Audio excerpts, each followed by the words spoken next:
All right, welcome back, everyone. We're gonna get into Game 5. This is the final decider between Detonation Focus Me and Rampage. After four nail-biting games back to back to back, we do see Rascal Jester's coach Lil Belt coming out here to talk a little bit about what he sees. But in the meantime, you gotta listen to us, Josh, Joshi, Howard, and Zane Zenza Nelson, bringing you all the LJL action right here as we get to see which of these teams goes to Worlds and which of these teams has to go home. Yeah, it's been an incredible journey here. We've seen both teams uh, adapt and learn from one another, and to bring it down to a game five, I have no idea who's going to win here, but I'm really excited. I'm excited. We've seen so much from these teams. We've seen things that worked, we've seen things that didn't, and now they have to take everything they've learned over this series and dig deep into the last bits of things that they have and figure out what it is. Now we can see we've seen cheeses before in game fives, probably the most famous of which being I don't remember the team name, but they brought out the weird Heimerdinger like split push. Not excuse me, the very fast hard push, taking very early turrets up against things like Shen with like Olaf in the top lane, just able to just do these weird things that were very, very, very effective. I don't think we'll see that. If we do, it'll definitely have to be out of Detonation Focus Me. They tend to have much more planned games than Rampage seems to. But either way, just what a crazy set of games we've had. Yeah, I for game five, I expect a lot of the same. It seems to me like Detonation and Rampage are very good at what they do, but they also don't want to stray too much from the strategies that they've selected, right? Um, Rampage is very content to have Yutori on Tristana, and their entire composition is going to be built around Yutori on Tristana and probably Ramune on Talia. Like, that's just what they've shown. It's what they're comfortable with. And, that's what Detonation Focus Me is with them playing, right? And then on Detonation Focus Me side, right, you have Paz on Maokai for what, 3 games now? Um, Yep. so that seems to be his champion of choice. And so I don't expect, to see some crazy adaptation, somebody to play like a Poke comp or something in game five. Mm. I don't expect either team to really stray too far from their roots outside of maybe, target banning, one of the champions that gave them trouble in that last set. Yeah, I'm not sure what we'd see as a change in the bans here. The biggest thing, like, nothing was super impactful. Like they might try and ban out the Vel'Koz, but Saros is such a deep champion pool that it's kind of a weird thing to ban out. I would not be surprised if Detonation Focus Me gave another try to a composition similar to the one that they had in Game 3, where they had Saros on Zillion and a very powerful AD carry. Potentially with a little bit less focus on excuse me, on all the engaged champions, instead potentially something like the Janna over the Alistair that Vivid played. Then it'll give them someone's like this. Your job is to peel. We're going to engage and just be this front line, and Janna allows them to exactly reset the fight and reestablish their battle lines. So I'd be curious to see if they do choose to go towards that. Saros Zillion performed quite well up against Ramene's Corki. Unfortunately, it wasn't wasn't meant to be, and we're going to have to see exactly how it is that both teams do adapt and what it is that they do choose to play. Do they go towards comfort picks, or do they go find something else for a little bit of a cheese to bring out the last bit right here? Because this is everything. We just went back, and now we're playing a best of one, and you Yeah. can do whatever you want. I think another thing that could potentially shake up this phase is if either team opts to ban Zaya or Rakan. We've seen the teams sort of be apprehensive about allowing the enemy team to pick both at the same time, right? We've seen them split the two multiple times this series. We've also seen the pair work together and win both games that they were together on, if I remember correctly. And so, banning one weakens the pick of another and would completely change the flavor of this bottom lane matchup between uh, these these two great teams. I'm Yeah, not sure that they want to do it, but I want them to. it'll be interesting to see because we haven't seen, you know, Galio, Lucian have been banned every single game by Detonation Focus. I mean, the one game that they didn't ban Camille at the beginning and instead chose to ban Callista, they ended up losing because they played this weird game of chicken with Rakan, Zaya, and Camille. And now that that's off the table, like I could see them dropping the ban against either Lucian, probably Lucian or Galio, because Lucian is it's just not something that we've seen Rampage play before, unless they're playing it in solo queue or they have some good information on some of the scrims that Rampage has been playing against other teams. I don't really see them pulling it out. And it's interesting to me that so much pressure has been put on that pick by Detonation this series. I agree completely. I think changing the Lucian ban and then like perhaps changing the Galio ban would be the two like major bans that I'd like to swap around if I were playing in this match, but obviously I would be mentally destroyed. I mean, these guys have a crazy focus to be able to sit down, think and play a game for the chance to qualify for the world championships. Like that is such high stakes, and I have nothing but respect for people who play at that level. Yeah, it'll be very impressive to see. You know, no matter which team goes, Japan is a little bit on an upswing.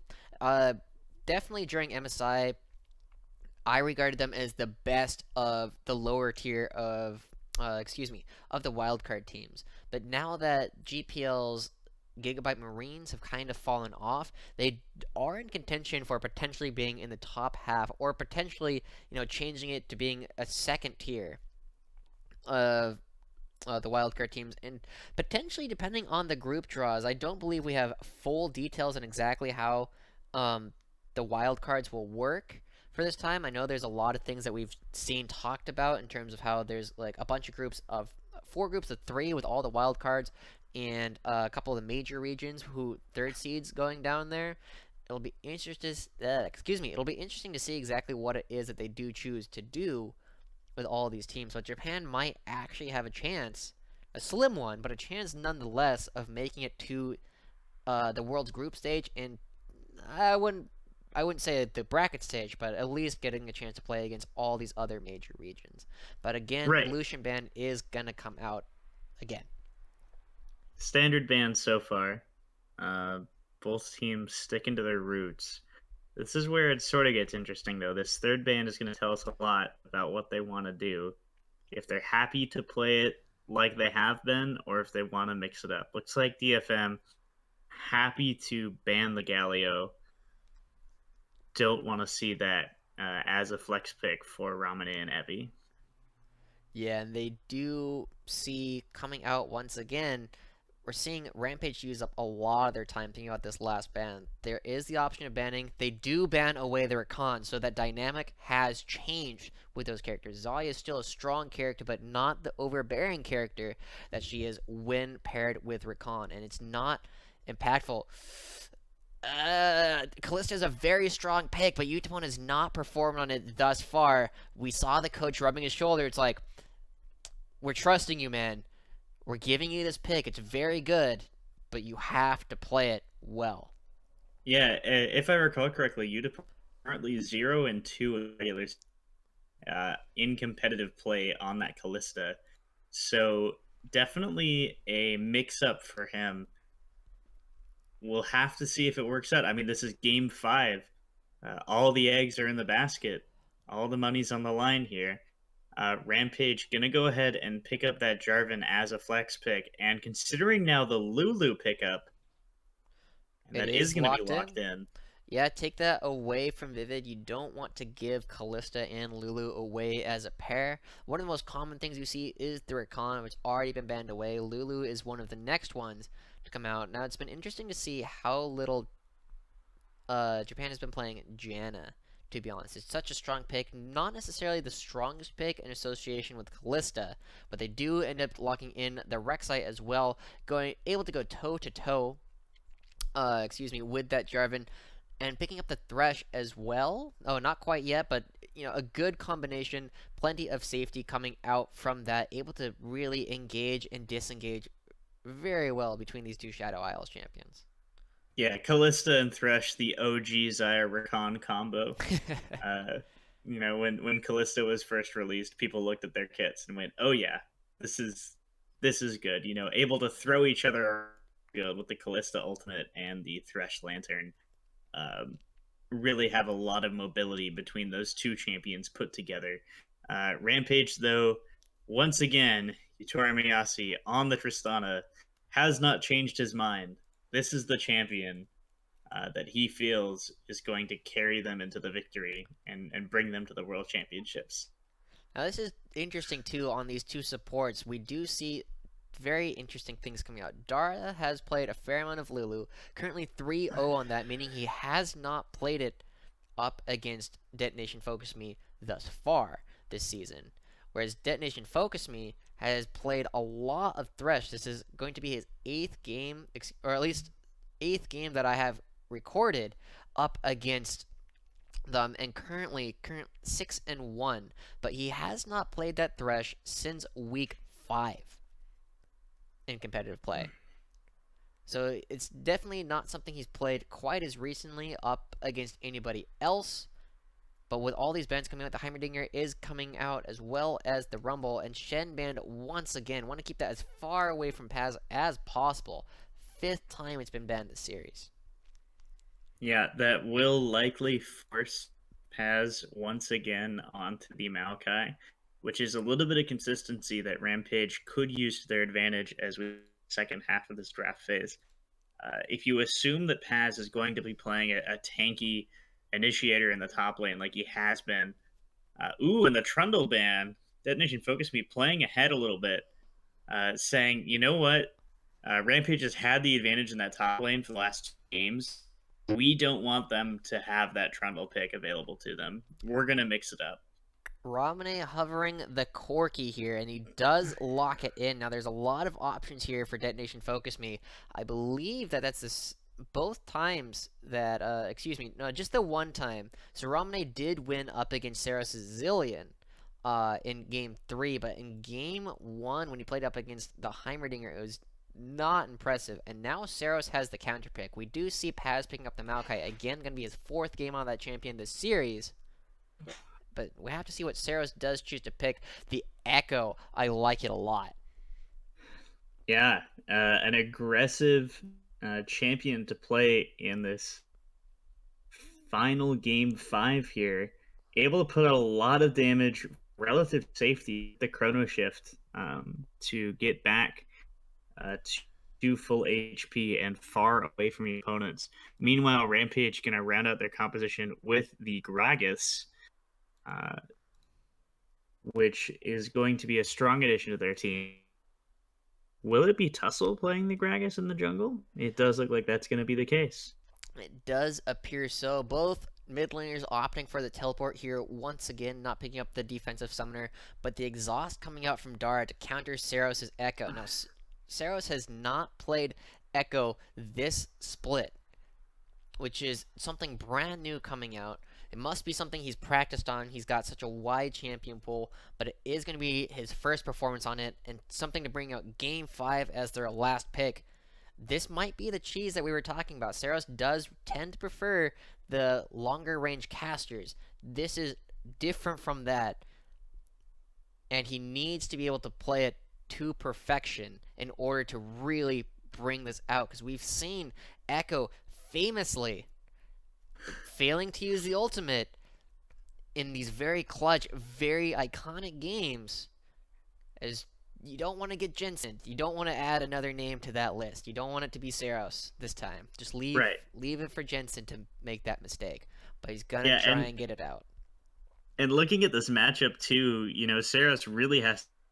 There are ways to interrupt Echo's right? If Dara lands a polymorph on Echo when he's, planning to use the ultimate, it can get CC chained into the Gragas, and then Echo's just dead, right? So it is a very, very close margin that Saros will have to walk between being the amazing carry that his team needs to be and, a character who just sort of falls flat as soon as he engages and costs the fight for his Hmm. team. Now it's interesting looking at these two champions because historically, and in at least in the high levels of solo queue, Echo tends to do quite a bit more damage than Corki does. He does a little bit above average for a lot of different things, but it's mostly that Corki does relatively little damage in this matchup simply because it's so unsafe for him to get anywhere near Echo. And we do see how different it tends to be up compared to Corki, who is definitely one of the highest damage mid laners that you can bring to the table. Yeah, Detonation Focus Me is gonna have an easier early game, I should say, uh, this time around because they will have the shove in the mid lane, which allows Steel to do more invades because he's got the support of his mid laner backing him up while Romane is stuck under turret. That's going to be an adaptation that Rampage has to adapt for, or has to plan for, I should say. And also in the top lane should be a pretty eventually has where Jarvan can't threaten him. It takes a while, but he will hit that threshold. And so Rampage is on a Oh, bit of a timer here. oh, he chooses to use the pulverize instead of the E in this game. That's a little bit interesting. It's a little bit less damage. You could have gotten a lot of damage there onto Evie if he had chosen to use the saplings, knowing where he was. But with the pulverize coming out instead, it's going to be trading a little bit. Wow, Saris is taking a lot of damage. Well done by Ramane in the early laning phase. It'll be a little bit interesting to see exactly where they do choose to go with this as the game does start to get longer. Yeah. Actually, I think I like the choice starting Q for Maokai because you know that Evie's going to have the EQ combo of it. And starting Q allows Paz to sort of adapt when he hits level 2. He can say, like, okay, Steel is going to gank for me, so I should take W second, right? Mm-hmm. Because, I can get the CC. Or he can say, okay, Steel isn't going to gank. I'm pushed in. I can go ahead and take Sapling to help my wave clear and scout out bushes and that sort of thing. So it gives him more options than just starting the Sapling at level 1 and then feeling obligated to take Q at level 2. Yeah, that does make a lot of sense. We do see Seal up here in the top side, Tussle on the bottom side. Both of them just farming up their jungles, just bang on even in CS right here. It's going to be evened up as Tussle clears up these wolves right here. Both of them a little bit spotted out by a couple of wards. Vivid will put this down. Oops, there it is. And then pop himself over the wall. Just trading auto attacks right there. Good job on Dari getting that extra little bit of damage right there. But that does leave... Oh, Tussle is here by the Cloud Dragon, potentially just clearing up this Scuttle Crab, trying to get a little bit more vision. That's exactly what he does. Oh, no. Ooh. No! Oh my Tussle! god. That was... He was in Nerves such a getting good to position. Rampage. Game 5, it's so hard to maintain the mental. They've been playing for what? 4 hours now? Yeah. Something like that. It's been a long time on the stage. And so, little mistakes happen at this point. Yeah, Steel gets spotted out by that Pollen. Does choose to stick around anyway, trying to find his way to either Tussle or Romney here in the mid lane. Just going to use the Praise so you could get a little bit of damage right there. It looks like we are going to see a little bit of a smite fight. I'm not sure this is the best spot for Steel.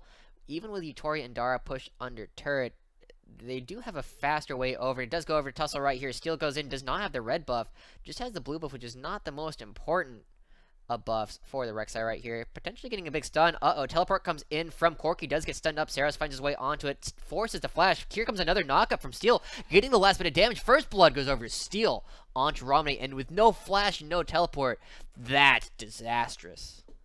Yeah, Ramune making a huge error. Not sure why you tell in full vision of an Echo who can absolutely punish you with easy guaranteed stun. And from there, you know, you already know that you're going to be down the teleport to begin with, burning the flash as well, basically for free, and knowing that Rek'Sai is close to you when you make that play. It's just not a very strong call at all. And Detonation Focus Me makes the call, punishes the mistake, and goes up with first blood. Yeah, and it was interesting to watch the dynamic between Saros and Steel there, because Saros was backing away. He was a little bit low on mana, but Steel flashed forward, got the last bit of knockup, and you saw Saros go like, okay, I guess we're doing this. Because he, like the rest of us, kind of was expecting Steel to just be like, sure, we'll take the free flash, we'll be back later, kind of thing. But no, he wanted it right then and there. He picks it up and finds a good advantage for him. Still, though, Saros is down right now in terms of CS. Picks up the Hextech Revolver, getting a little bit of extra damage as he comes back, likely working towards the Proto Belt as his first item. But here comes Steel. He knows there's no flash left here on Ramne, and is going to be using that to pick up a couple of extra camps down here in Tussel's jungle. Yeah, Detonation Focus Me making good advantage. The extra vision provided by the team composition, the ghosts provided from Callista in conjunction with Tremor Sense means that Steel has a very easy time counter jungling in this bottom side of the jungle. And Yeah. it allows him to set up Tracker's Knife Wars to make it last Ooh. even longer. So much Look at damage that getting put chunk. on him. Here comes Steel right now. Has no flash as compared to Tussle, taking a lot of damage back. These guys are both just going to back out, heal up pretty effectively. Saros has his ultimate now going up against Ramne, and with the Cloud Drake, the first one here on the field, I don't expect to see them fight too much in the near future. But we also see Paz is doing way better in this lane up against the Jarvan than he ever was against the Trundle. Yeah, Ooh. Jarvan doesn't quite have the damage spike that the Trundle has, because the Trundle, attacks you from two foreign fronts. Not only is he as tanky, stealing your stats, so Mm-hmm. that lane is very difficult to navigate. Ooh man, Big who's smite gonna fight. land the Oh, smite? does go over to Steel right now. Here comes Paz and Evie fighting a lot. He does have his flash available, does get the knockup, does not root him up under tower. This could be very dangerous. He does not have the passive available to him quite yet, ever since it changed from a certain number of spells to simply a cooldown. Oh, big fight right here. Vivid's getting some good damage onto Utori, trying to get some damage right back. But good job on Paz. Wow, this is just fighting all over the map right now, trying to get a little bit more damage from the Rend, forcing them away. But Paz does a good job of holding on to his flash right there, not afraid of the damage coming out from Evie, because he hasn't picked up that Tiamat quite yet. Steel's going to go over, pick up the blue buff, hand that one over to Saros, likely find this pink ward, and return back to a sense of normalcy in the game. And we've seen quote-unquote normal games tend to go Detonation Focus Me's way. Yeah, I have to say I'm mildly disappointed in the bottom lane of Detonation Focus Me because they aren't matching their championship skins. Vivid opting for Darkstar Thresh, which is a pretty awesome skin, but like, come on, it's game 5, man. That Like, little bit of synergy. you've got the pair. Anyways, But we do see them right now looking for something a little cheesy. They need to make sure that Utori and Dara do back in order for them to start going towards and pushing this out very quickly, as we see them doing right now. Misses the cannon minion. Oh. it's been a long day. Udapon, though, a sizable lead. I think for the first time, yes, thus far. I mean, a sizable lead. I mean, he's been up, like within 5 or 6 yes. I think this is the first time that Utora Miyasi's Tristana has been under a little bit of pressure, not quite able to farm as effectively while dodging the death sentences and the Rens out of Udapon. Yeah, we've seen a little bit from... Oh, Vivid is finding Tussle right here. Package is used defensively, but Vivid's trying to find his way onto Tussle. Explosive Cask is used. Great flay, preventing everything. Look at Vivid go nuts. They give the kill over to Steel from the red buff. The last bit of ticks there, but that was crazy. I hope they give us a replay of Vivid going crazy as soon as he got that flay, as they stopped both the flash and the body slam coming out from Tussle. Steel's here on the Yeah. other side, trying to find his way in. No wards available to them quite yet, but the Tremor Sense does give them some idea of where they are, but Utapon and Vivid are so far back, they can't come forward quite yet to threaten the dive. Yeah, well played from Detonation Focus Me to continue to grow their lead. And again, because Saros has the push, it allows Steel to invade this jungle so much safer. Uh-oh. Despite knowing that Tussle is back on the roam, he knows that, Raumane isn't available to help, and Evie has used a teleport, so he's totally safe to take away. Uh-oh, fighting the way to Tussle. He has no flash. Death Sentence does land. Here comes another flay, getting a lot of damage. He's got nowhere to go. Kill goes over to Utapone. 3-0 now for Detonation Focus Me, and we said even games go their way. When they're ahead, they tend to really go their way. Steel coming around the back, seeing if he can find his way to Ramane. Stop the back, but Saris is going to head up to the top lane, see if he can get another lane ahead. Evie does have his flash and Cataclysm available, so this will be a difficult dive, but Echo's pretty good at those. Oh, he's going for it. Oh, does get knocked up. Does have to use ultimate very quickly to get himself out. Not able to find the last bit of damage onto Evie. Teleport is used up by Romney, but on the other side of the map, DFM's taking advantages everywhere. Pull the vision away from them, and you're able to get these objectives for free. Yeah, very smart from Saros. I mean, initially, I think I would look at that play and say, okay, this is very low percentage, right? Evie is very clearly running away under turret. He's got 3 mobility spells plus flash. There's no chance that I get this kill. And Sarah says, yeah, I'm not going to get this kill. What I am going to do is I'm going to force Ramanie's teleport, which confirms that I am 100% going to get this dragon for free and relieve pressure on my bottom lane so they can push down this turret. And that's And exactly what they've done. And it's very, very well done by Detonation Focus Me as a team. it's effective, and not something that you see except at the highest levels of play.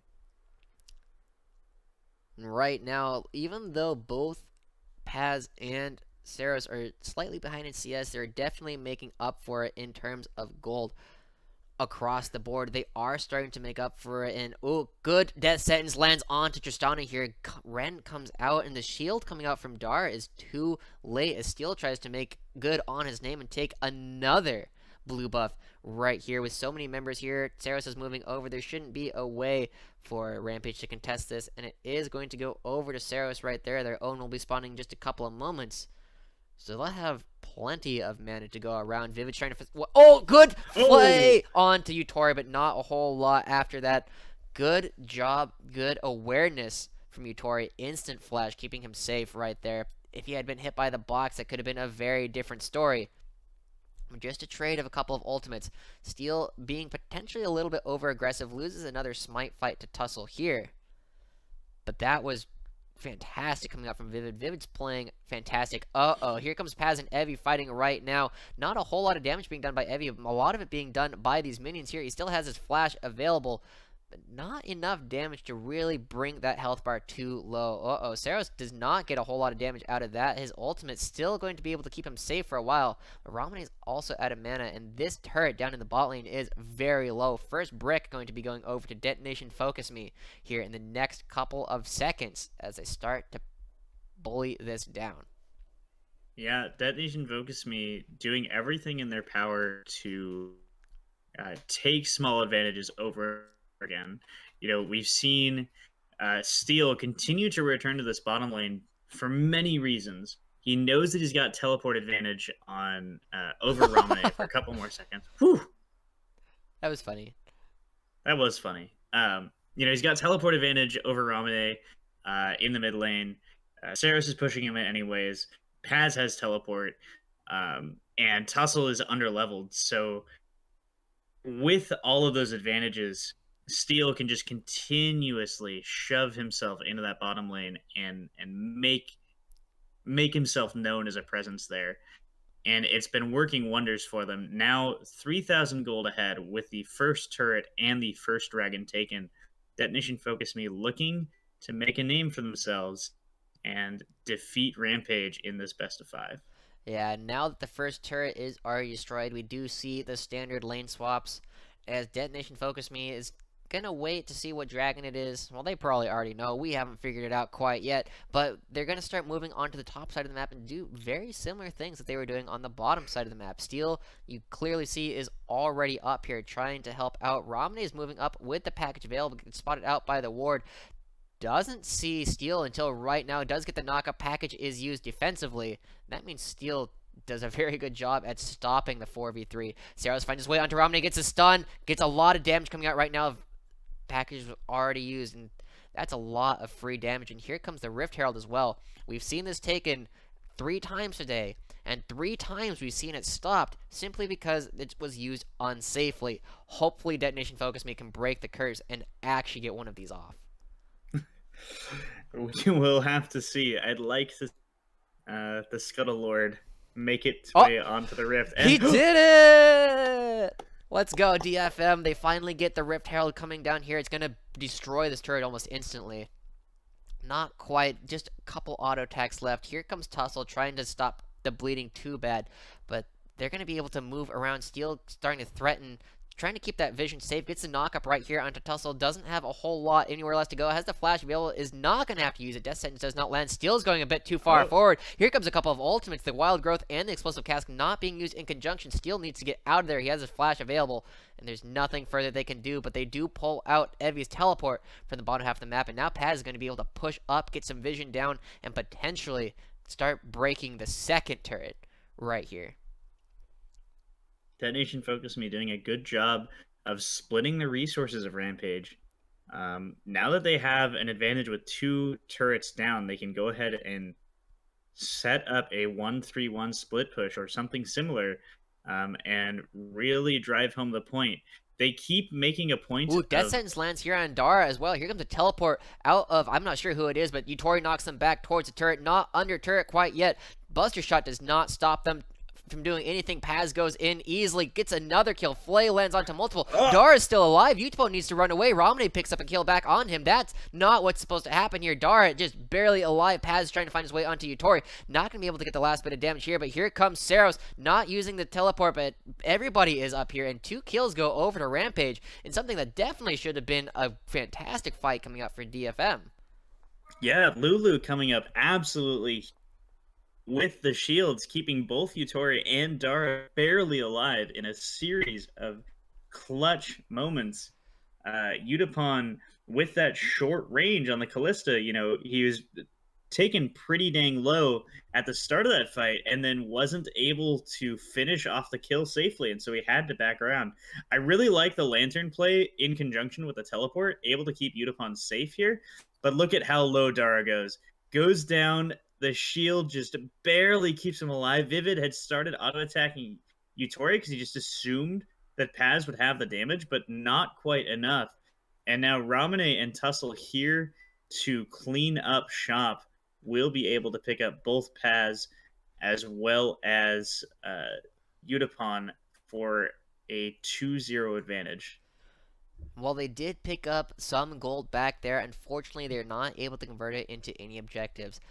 Evie was not able to get that much damage on the bottom turret. They lose the Mountain Dragon, and just now Tristana and Lulu might be able to get the last start putting enough damage onto this top turret to threaten it, but it's still at full health, and Saros is going to teleport up here to prevent that. DFM is taking everything and giving up almost nothing, those 2 kills being the only thing against them so far in this game. Yeah, and it's interesting too because like many games in this series, Detonation Focus Me, they have the map pressure, but they also have the timer, right? Yutori is very, very strong and has members on his team to protect him. He's got Dara with the Wild Growth as well as the shield, and Tussle with the Explosive Cask and Body Slam that will be looking to protect Yutori. And so if the game goes too long, I worry that Detonation Focus Me isn't going to have the damage to secure the kill on the most important member of the team. Ooh. Saros backs and uses his ultimate to get back. They know where he is. They're pinging him out. Okay, but now they see that he doesn't have his ultimate anymore. They know what he did. Now that's a interesting use of the ultimate. He was potentially looking for something cheesy now that he has both the Hextech Protobelt and the Lich Bane completed. Instead, just uses it to stop any damage from coming down onto his top lane turret. Yeah, I like that play from Saros because he did have to use teleport earlier, and so using the chrono shift as a ghetto teleport is certainly an effective strategy. Not something that you see every day. Um, Still, though, taking a bunch of damage on this turret will eventually be able to clear it out with the blue buff, the extra mana regen, making that no problem for him at all. Yeah, Ramne has package here as well, so there's a lot of potential flashpoints in this game. We see Evie and Paz down in the bot lane fighting each other once again. Steel comes over the wall just to clear out a little bit of vision. Been forced the package out of Ramne. He's not been able to use it properly aggressively at all this series. Maybe once that I don't really remember, but it's not had the big impact that that ability really can. Steel's getting caught out a little bit. Does have his flash available. Dark Passage makes that way safer than it would be otherwise. Yeah, Utoria will go ahead and pick up the red buff, though. Detonation Focus Me still, their aggression has sort of been stopped from Rampage, but they're still trying to make plays, and I think that's really important.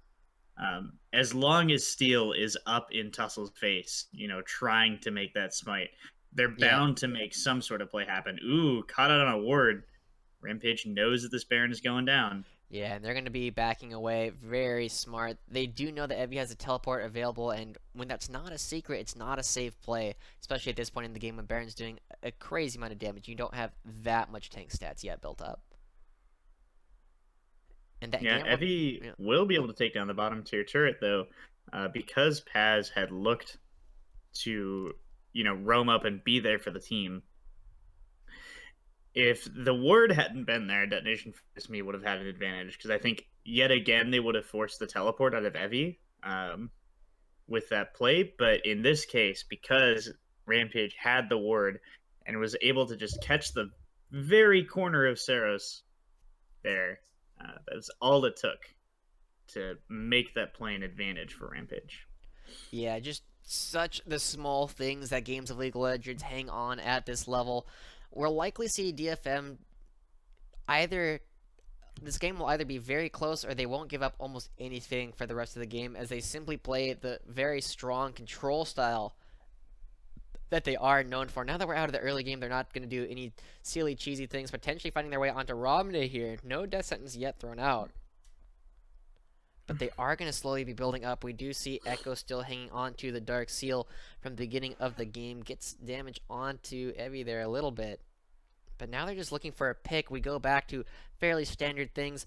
Baron's up, looking for a pick, trying to find a death sentence onto Tussle. Doesn't quite land it. Throws it at Romney instead. But just waiting for a pick. They're starting it up, actually. Utapon's hitting it already. Steel goes over the wall. I don't know if they know that's actually happening. They find the flay onto two members. Paz goes in, uses the ultimate as well. They're onto Tussle. They have to use their wild growth just to keep him alive. So much shields keeping him alive for way longer. Saros is in the middle of the enemy team, knocked away right there by the buster shot. Here comes a cataclysm onto several members.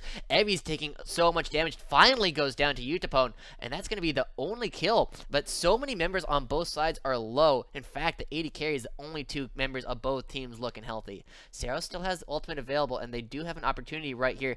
Ooh, Dara goes in, gets blown up. No, he's still alive. Just the last bit of damage, just a second time in just a couple of minutes that he's been able to just barely scrape by the skin of his teeth. But here comes the next attempt. Utapon's gonna be able to get damage. Paz is going to be able to keep everything healthy. Romney's on the other side, does have the teleport, is going to be coming in very soon. Saros has his damage available. Here comes Romney over the side. They do manage to find him. No ultimate available. Trying to find his way onto Tussle. Deny anything. But Saros is going to have to start running away. Now, last shot comes out from Utori. Picks him up. Tussle's going to go down as well. Utapon is in a bad spot right now as Vivid gets jumped on. He's going to be the next one to go down. Utapon has somewhere to run away. But there comes the knock up coming out. Utapon does go down as well. And with 3 members of Detonation Focus Me dead, but with no jungler, they can't do the Baron. Instead, they're going to content themselves with both of these mid turrets and potentially the dragon that'll be spawning in just a couple of seconds. Yeah, Rampage able to persevere through a tense situation. I felt like Detonation Focus Me, their comms sort of got mixed up there. They weren't sure, are we going on the Baron? Are we going on Tussle? Going on Dara? It sort of got messy there, and Yutori just able to continuously fire shot after shot into multiple members, picks up 3 kills for himself, and completely turns around this game. Indeed, and with three turrets now in the claws of Rampage, we're going to go back to something very similar. Ocean Dragon will be the next Elemental Drake. DFM will likely pick that up fairly soon, but their map has been opened up significantly with the loss of so many turrets, and now both teams will be able to play with the vision much more evenly than they were before, as the turrets are now, for the first time this game, in favor of the red side. Yeah, and we mentioned this before, but once again, you have to worry. Udapon, he's got this Callista who is very powerful in mid game, the kiting ability, but does not hold a candle to Yutori as the game continues. Just can't get in range to do damage to that AD carry. So if we ever end up in a situation here where Yutori is left untouched in a fight, it's just going to get harder and harder for Detonation Focus Me to make a play happen. And with Meanwhile, Ramane looking to solo out the Ocean Drake will be a quick pickup for him. Well played by Rampage to keep their information hidden, you know? mhm. And now Saros is going to have to run down to the bottom half of the map, pick up all that farm, as he's the one with the teleport. Paz not able to go down there. Now, as we start to get a little bit later in the game, Saros will start splitting up against Evie a little bit more, I have to imagine, in order to keep that from just being super slow right here. Oops, going to have to tunnel away. Two tunnels right on top of each other, it does look like. But Saros will still be able to fight Evie pretty handily, especially now that he's going to be picking up that Zhonya is having that extra bit of invulnerability, and just going to be able to start moving on to Evie and just slowly grinding him down with the much higher damage that he does have available to him. I like the adaptation from Evie this particular game because he's now playing the Jarvan in the top lane, and Tussle's no longer playing Jarvan in the jungle. He has opted for that more money intensive but more damage oriented build with the Black Cleaver Titanic Hydro combo, able to allow him to split push as well as duel the Maokai effectively.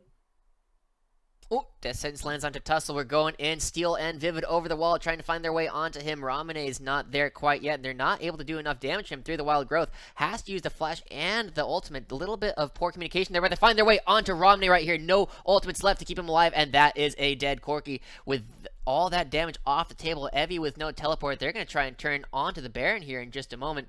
Clearing up vision right now. Evie's just now coming in. He does not have his Cataclysm available. Had to have used it up against Saros earlier. Vivid is around the backside, potentially getting a flank right here, getting some good damage onto Paz. Feels pretty Oh, low. there they go onto Evie right now. Tussle's taking a lot of damage. Death Sentence lands onto Yutori. This could be the damage that they need. Not able to do that much damage to quite yet. Saros has the ultimate out of the fight. Seal's in the wrong side. He's the first one to go down. Utapon's on the backside, burning down from the red buff. Yutori is staying alive for so long. He's going to be He's playing with knife's edge right now, trying to find their way onto him. Saros just needs a little bit of damage, but that means that Utapon is going to be able to heal up. Blade of the Ruin King. Saros is trying to find his way over the wall. Oh no, gets hit up by that. No static shiv proc onto the Baron. That would have been enough to kill that Echo right there, but Utapon's back up to full health right now, and we're going to have to reset. Wow. Both teams on a razor thin edge here. Only 400 gold separates these two after this fight. It looked so close for much of that fight. Rampage doing a fantastic job of protecting their AD carry. Yutori untouched for so long there, absolutely becoming a monster now. Let's watch this again. So they look to fight in this Baron pit, but even before the fight happens, Steel is brought super, super low from the Baron, so he has to play very carefully. He goes in pretty aggressively and does eventually fall.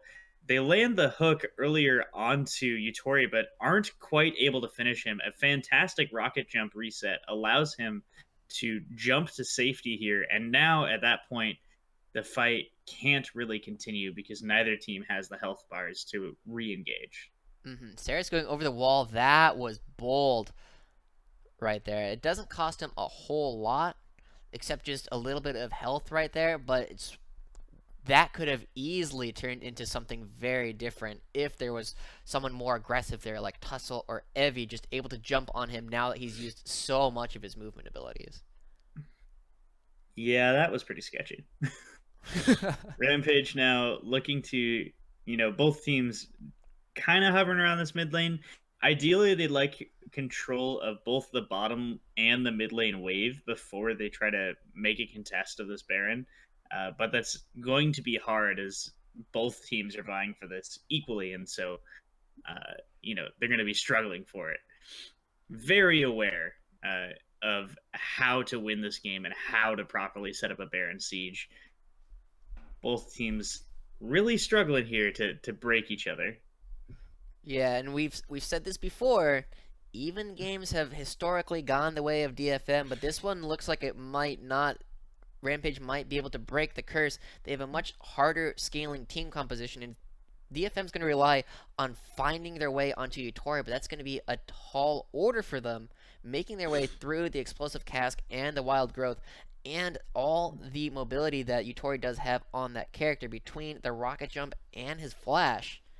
They're going to have to lock him down for a long time. Or, Sarah's could just blow him up instantly. That could happen too. That works.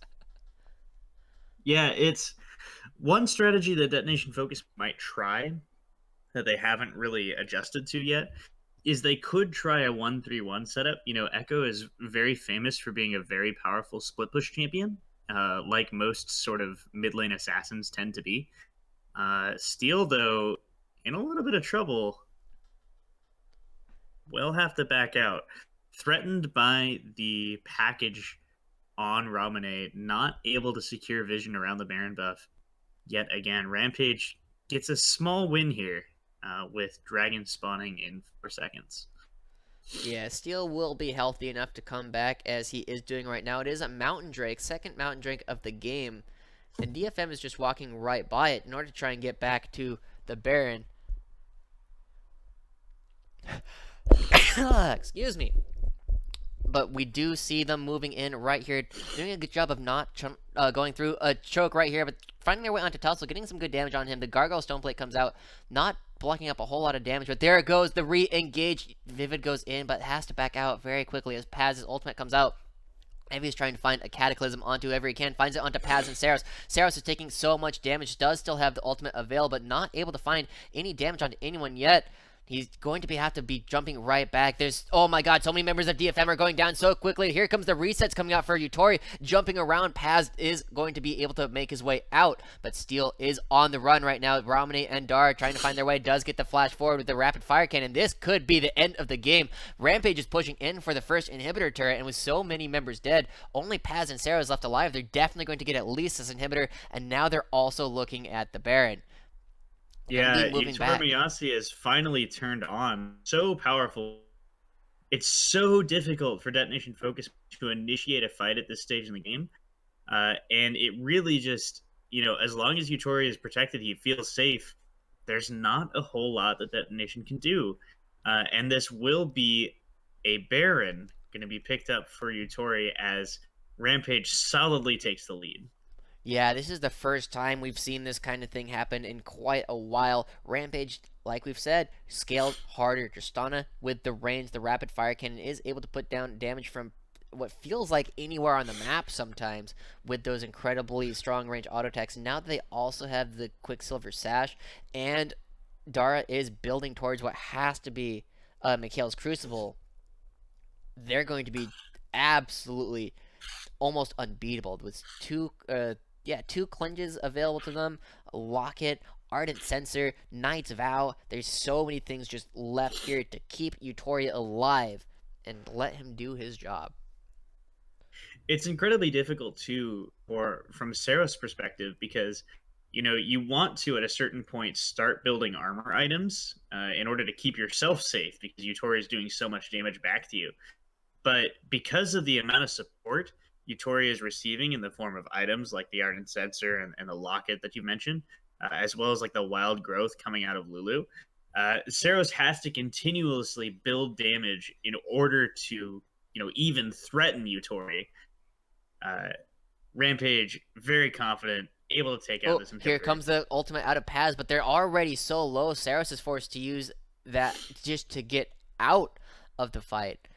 And now that the inhibitor is broken without the massive engage threat coming out from Paz, this is definitely the first inhibitor of the game. Going over to Rampage right now, currently a 7,000 gold lead, and this could be the end of the game. It looks like the Echo's not paying off for Saros just yet. We haven't seen any big plays coming out of this guy. He's playing it okay, but he needs to be playing it exceptionally in order to beat out Utori on this incredibly powerful Tristana. Yeah. And here we see Rampage playing textbook. They pulled an advantage on the inhibitor. It's going to make it very hard to defend this turret. So they just go ahead and pick that up for themselves, get some extra gold in their pockets. Um, at this stage of the game, all Rampage needs to do is just continue to grow their lead. Uh, you know, uh, if they can push with proper timings at item spikes and at objectives, they should have no problem closing it out. Yeah, and it's going to be interesting. Utapone is not long range enough on this Callista, like you said, to really threaten Tristana unless there's already threats on him already. And that has to come from Steel. They basically have to abandon Utapone and say, hey, you're on Callista, you need to peel for yourself. We need to kill Tristana. And if they can get through that, Rampage's composition still might have enough damage to come back and turn things around, even if Utori were to die at the beginning of a fight from the Corki and just the ambient damage that Jarvan and Tussle do. Especially since Jarvan is going for the more damaging build. They might still have enough damage even if you were to completely remove Tristana from the from the equation. Yeah, it's a tricky situation to be in as they still have a couple minutes on the Dragon buff, on the Baron buff. See what happens here. Another inhibitor turret goes down. They're looking for an engage, but even if they find it, it'll be difficult to act upon it. The next inhibitor does go down, finding their way on to steal a little bit. Paz does go forward, getting some damage onto Tussle. Wild Growth is already used. They need to find their way onto one of these carries, but they're both separated. Steel is caught up by the Cataclysm, but there's no damage going on. They find his way onto Romney. He has to use the Zonius, does get the shield right back up. There it goes, one of the carries, but they still need to find more damage. Utapone is not able to find enough quite yet. Saros is still alive, trying to find his way back into the fight. They've not quite find. They do find Utori. They do have Saros and Vivid and Steel left alive, but there's still enough damage coming out from Rampage. They're chasing the split fight right now. Tussle does have the body slam coming up very soon. Evie does not have the ultimate anymore. Might be able to get out of this. They do have the Cloud Drake available to them, slowing down Tussle.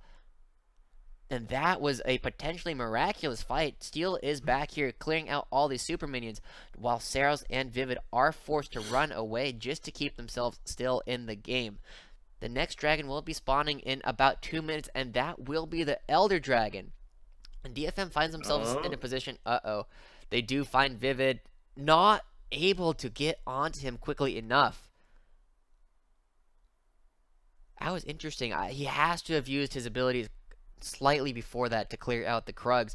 Otherwise, that could have been the game-ending catch right there. But we'll take another look at the fight. Yeah, so at the start of this, Detonation Focus Me able to get some solid damage onto Tussle, but this ultimate here out of Saros is absolutely huge. Completely chunks Ramone, brings him to half, and then after the Zanyas. And then at this point, it's very, very tough to see who's winning. I mean, Utori plays very aggressively. The flash knockup from Steel keeps us in the fight for a little bit longer. Eventually, he does go down. But at that point, Detonation Focus Me is trapped away from their base. And because of that, Rampage is able to secure, a little bit more just based on the positioning of the team. But a very narrow victory Detonation Focus Me in order to barely kill Ramone and Utori. Yeah, they managed to find the damage exactly where they need it, but it simply is prolonging the game right now. They need to be able to do that again, and they need to be able to do that effectively. And this Death Bush right here is not going to be able to do it for them. With two inhibitors down, they need to fight quickly. They have all their ultimates up. Saros goes in, does not find that much damage. They're trying to find a re-engage right here. They find their way onto Evie. But he's going to use the Gargoyle Stone Plate and go back out. Tries to find the Death Sentence, does not land onto Utora. Explosive Cask separates everyone, and with no tools left for engaging, except for the Death Sentence coming out very soon, they're going to have to fight almost immediately. And that's not a position you want to be in. Mercurial Scimitar, Death Sentence does land onto Evie one more time, but that's not what you need. The third inhibitor is about to go down, and that's going to make the game almost unwinnable as they do start to go in. Vivid's going to throw out another Death Sentence, misses it. They need to find their way, and they need to find it now. They don't have the time to be retreating, but they don't have an opportunity to go in. They're going to lose the third inhibitor once again here in the mid lane, and now they're just going to start hitting Nexus turrets. Saros with does have his ultimate, but almost out of mana. Vivid tries to go in, lands Death Sentence Ooh. onto Tussle, but that's not the target you want to be going in, but this is the last stand for them. Trying to find their way onto anyone. They do knock up Utora, but they don't have any damage to follow it up. Vivid's going to be the first one going down. Utapone is caught up. Saros is going to be the next one to fall. He's going to be going down as well. Paz is going to be following him shortly. Caught in the member of everyone, and Rampage is going to be your Season 7 summer winners. They're going to be going to Worlds, and Saros can try to do what he can, but it's not going to be enough. You see them going loud right there in Japan, and they are going to take the final game 3-2 Rampage victory. Wow, what a series between these two giant teams. Rampage eventually coming out uh, ahead, struggling through the nerves. You know, they lost that first game. I didn't feel like they were playing their best, but they turn it around. They beat their rivals 3-2, secure uh, their reigning champion status, I believe, and earn their trip to World. So, congratulations to Rampage. Well deserved victory. Yeah, and this is, like we said so many times before, such a storied rivalry. These guys have been going at it for 3 years now. We see all the cameras. The crowd is going nuts in the background, as half the crowd is obviously cheering for Rampage, some of the hometown heroes. But the other hand, we'll see in just a moment just how devastated Detonation Focus Me and their fans really are. Tussle and Romney just freaking out a little bit. Dara just they're so stressed, and just the massive relief washing over them. Just, we did it. We've made it. We're done. Yeah, that has to feel good to know that you are set and prepared, you know, as we get closer to the World Championships. And you mentioned the LJL has been stepping up their game, both in terms of coaching staff, in terms of raw skill, production quality, everything really. And so as we move to Worlds, I'm interested to see what this team can bring into that wild card slot.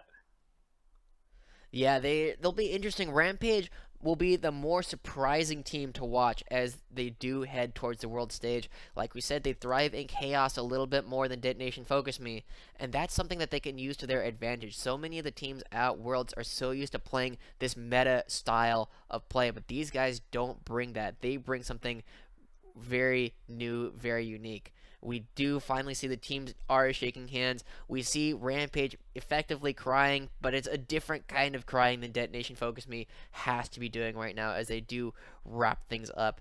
They just look so disappointed. Steele looking happy for his compatriots, but you can see the disappointment, especially on the faces of Saros and Utapone, who were so confident in their ability going into this. They were 4-1 on the split thus far, and they had so many opportunities. They took game one, and then they just faltered for 2 games in a row in 2 potentially very winnable games that they just were not able to carry through to the end.